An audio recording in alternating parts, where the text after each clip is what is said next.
Hello, everyone, and welcome back to Bhakti Fundamentals.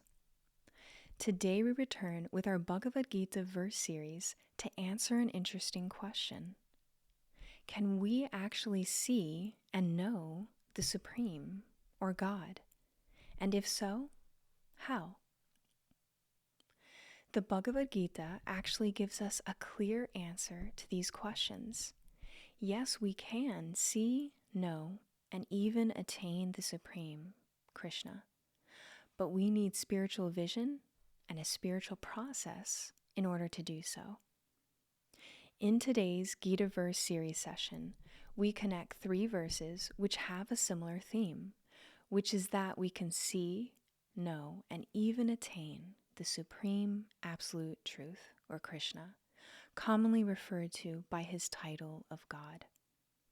And we can accomplish this through the spiritual process of devotional service, or Bhakti Yoga, a process which grants us increasing levels of spiritual vision as we practice it. Let's turn to our 3 Gita verses now. In the Gita, Krishna, the Supreme Himself, states in chapter 8, verse 22, "The Supreme Personality of Godhead, who is greater than all, is attainable by unalloyed devotion," or Bhakti Yoga. Although he is present in his abode, he is all-pervading, and everything is situated within him. And in chapter 11, verse 54, Krishna states, "My dear Arjuna, only by undivided devotional service can I be understood as I am, standing before you, and can thus be seen directly. Only in this way can you enter into the mysteries of my understanding." And finally, in chapter 18, verse 55, Krishna states, "One can understand me as I am, as the Supreme Personality of Godhead, only by devotional service. And when one is in full consciousness of me by such devotion, he can enter into the kingdom of God." In these 3 verses, the Supreme Himself tells us that we can see Him directly, understand Him, and even attain Him through a spiritual process, the spiritual process of devotional service, or Bhakti Yoga. This is a very significant point because sometimes people reason that if God actually exists, then He should be perceivable by our material senses. But even in this world, we find that we can't simply walk up and see the president without qualification or permission. So what to speak of perceiving the Supreme Person?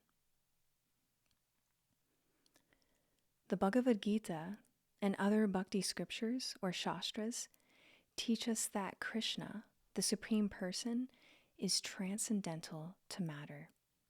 He is not a material entity who can be grasped through ordinary material sense perception.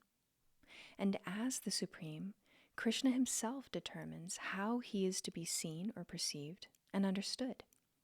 And he reveals in our verses today that Bhakti Yoga is the path to both seeing him directly and knowing or understanding him. Let's talk about seeing Krishna first. How does Bhakti Yoga help us to see or perceive the Supreme? In a nutshell, the practices of Bhakti Yoga spiritualize our material senses, granting us the spiritual vision that we need to perceive Krishna. As spiritual beings, individual eternal souls, we actually already possess spiritual senses. However, due to our material conditioning, these spiritual senses are covered over, much like a mirror clouded by dust. As we practice Bhakti Yoga, especially the chanting of the Maha Mantra on screen, Hare Krishna, Krishna Krishna, Hare Hare, Hare Rama, Rama Rama, Hare Hare. As we chant this mantra, It's like trading in old, blurry glasses for progressively clearer prescriptions. With each step forward in our bhakti practice, our spiritual vision improves, and eventually we gain the spiritual clarity to see Krishna as he is, just as Arjuna saw him on the battlefield of Kurukshetra. In a purport or explanation to a verse from the Srimad Bhagavatam, A.C. Bhaktivedanta Swami Prabhupada writes, "In our material stage, we can see neither ourselves nor the Lord for want of spiritual vision. But when we are liberated from material affection and are situated in our original spiritual form, we can see both ourselves and the Lord face to face." So it's not that Krishna cannot be seen at all. Rather, as Srila Prabhupada explains in this purport, when we shed our material conditioning through the purifying practices of Bhakti Yoga, we will then be able to see Krishna face to face one day. However, we should note that in Bhakti Yoga, our goal is not to see Krishna, but rather to serve him. The pure devotees, the pure bhaktas, only desire to serve the Supreme in a relationship of loving service, whether they see him or not. The Brahma Samhita, another ancient scripture in our bhakti tradition, expands on this point of what qualifies us to see the Supreme, stating that Krishna can only be seen by eyes anointed with the salve of love. The verse reads, "I worship Govinda, the primeval Lord, who is Shamasundara, Krishna himself, with inconceivable, innumerable attributes, whom the pure devotees see in their heart of hearts, with the eye of devotion tinged with the salve of love." Our material senses are inherently limited. They are designed to interact with and perceive the material world. Yet even in this realm, our sense perception is often flawed, as they can only function when certain material conditions are met. For example, in the absence of sufficient light, our vision falters, and we may mistake a rope on the ground to be a snake. Similarly, our hearing is confined to a specific range of frequencies, and we can't detect sounds beyond that range without the aid of scientific instruments. And this is why we cannot depend on our material eyes or other material senses to see and perceive the Supreme. Because Krishna is transcendental to matter, we require a transcendental means of perceiving him. Bhakti Yoga is the process that cultivates and awakens our spiritual senses. And as our practice deepens, we also gain more knowledge, more details about the Supreme. This touches on our point at the beginning about knowing or understanding the Supreme. In two of our verses today, 1154 and 1855, Krishna directly states that Bhakti Yoga is the only way to know him, to understand him. So let's talk about this next. How does Bhakti Yoga enable us to know or understand the Supreme? Importantly, as we practice Bhakti Yoga, Krishna reciprocates with our efforts to connect with him by progressively revealing to us more knowledge about himself. This revelation happens progressively, just like the rising of the sun. Before dawn, everything is still dark, right? We can't see anything clearly. But as dawn approaches, the light increases, and we begin to perceive shapes and forms. Finally, when the sun fully rises, everything around us is illuminated. Similarly, as we practice Bhakti Yoga, Krishna reveals himself to us according to our level of engagement in the spiritual practices that connect us to him, especially the chanting of the Maha Mantra that we showed on screen earlier. The more sincerely and consistently that we cultivate Bhakti Yoga, the more Krishna allows us to perceive him, just as the rising sun gradually reveals everything in the world around us in due course of time. To this point, in the 10th chapter of the Gita, Krishna states, "To those who are constantly devoted to serving me with love, I give the understanding by which they can come to me." This verse teaches us that as we make the effort to know, love, and serve Krishna through the practices of Bhakti Yoga, Krishna himself progressively reveals himself to us as we advance along the path of bhakti. He reveals knowledge about himself through the scriptures or shastras, as well as through our gurus or teachers, and also through the other Bhakti Yoga practitioners. Importantly, the Gita further clarifies that Krishna only reveals himself to his devotees, to those who are engaging in devotional service to him, and therefore purifying themselves of material consciousness and conditioning.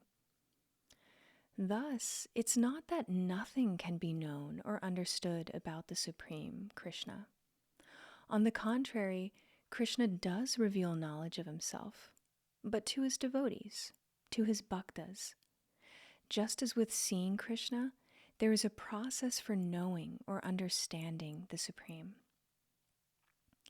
Krishna states in the Gita that the process for knowing him is Bhakti Yoga, and he determines how much about himself is revealed to us at different stages of our devotional practice.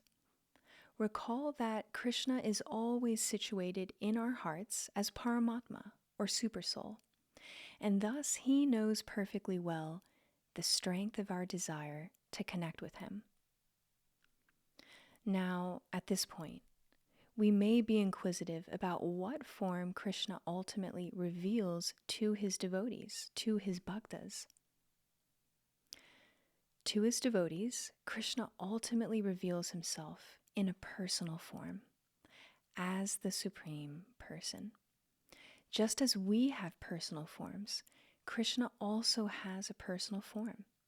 In fact, our forms and personalities exist only because he is their origin. We have unique personalities because the Supreme also does. Our personalities derive from him. We are made in his image or likeness. And we cannot have something that the Supreme does not. If he lacked something, he wouldn't be the Supreme. By definition, the Supreme lacks nothing. Therefore, Krishna also has a personal form. And in the Gita, we learn that knowing and loving Krishna as the Supreme Person, appearing as he does, standing before Arjuna on the chariot, is the highest realization of the absolute truth. Now, why does Krishna choose to appear in a personal form as the Supreme Person to his bhaktas or his devotees? It's so that we can interact with him on a personal level. Krishna's personal form is not only real, it's the highest aspect of the Supreme.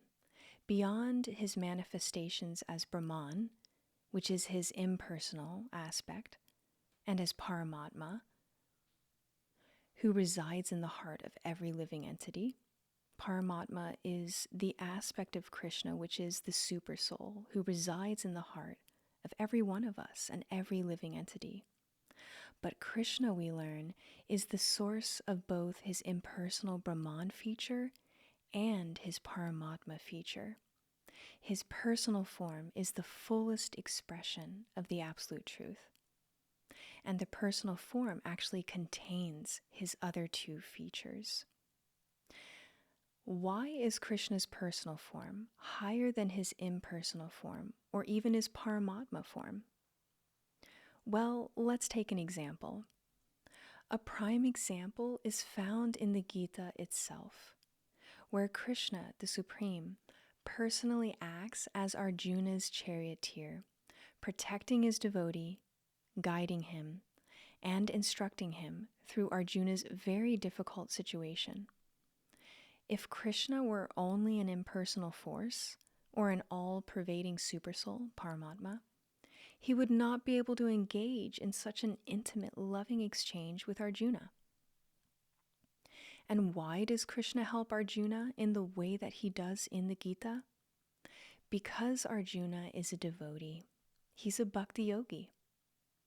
And the direct personal reciprocation between Krishna and Arjuna in the Gita demonstrates how Krishna protects, guides, and reveals himself to those who approach him through bhakti, the path of devotional service.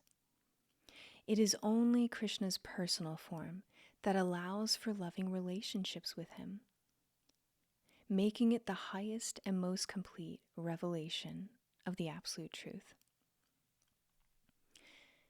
And in the same way, Krishna's personal form invites each of us into a dynamic, loving, personal relationship with Krishna, the Supreme Person, both here and now and in the spiritual world beyond matter. This is exactly what Krishna means when he says that through devotional service we can also attain him, as we saw in today's verse from chapter 8. However, it's important to note that the relationship we have with Krishna is not something we need to create. It already exists and has eternally. The practices of Bhakti Yoga, especially the chanting of the Maha Mantra, gradually uncover the details of our eternal relationship with Krishna. The more we engage in spiritual practices and free ourselves from our material conditioning, the more our personal relationship with Krishna is revealed. To conclude today, in these 3 important verses from the Gita, Krishna makes it clear that we can only see him, know him, and ultimately attain him in his personal form as he appears standing next to Arjuna through devotional service or bhakti yoga. We don't have to speculate or wonder how to approach Krishna or how to develop a relationship with him. Rather, out of his extreme kindness and mercy, Krishna himself tells us how to reach him in the pages of the Gita. He doesn't leave us in the dark. He describes the clear, objective, spiritual process of Bhakti Yoga by which we can know, love, see, and attain him. Interestingly, in order to eventually see Krishna, we first have to hear about him. When we hear about Krishna and his teachings from the scriptures like the Gita, from our gurus, our teachers in spiritual life, and from other practitioners of Bhakti Yoga, then we become inspired to take up the practices of Bhakti Yoga for ourselves. And those spiritual practices grant us, over time, the spiritual vision to perceive Krishna's presence in our lives in the here and now, and one day to see him face to face. More importantly, however, rather than striving to see Krishna, we should focus on learning about him and serving him. Remember that in Bhakti Yoga, the goal is to engage in loving devotional service to Krishna, whether we see him or not. By adopting this mindset and approach, Krishna, out of his mercy, will gradually enable us to know him more deeply over time. Remember that ultimately Krishna reveals himself to us according to the sincerity and depth of our practice of Bhakti Yoga. He reciprocates with us. He is, after all, the Supreme Person, always ready to reciprocate with our devotion in the most personal way possible. And this brings us to the end of today's discussion on seeing, understanding, and attaining the Supreme through the practices of Bhakti Yoga. By closely examining these 3 important verses from the Gita that we looked at today, we've seen how Krishna progressively reveals himself to those who engage in his devotional service. Please let us know if you have any questions, and remember that if you want to reach out, we are always available at bhaktifundamentals@gmail.com.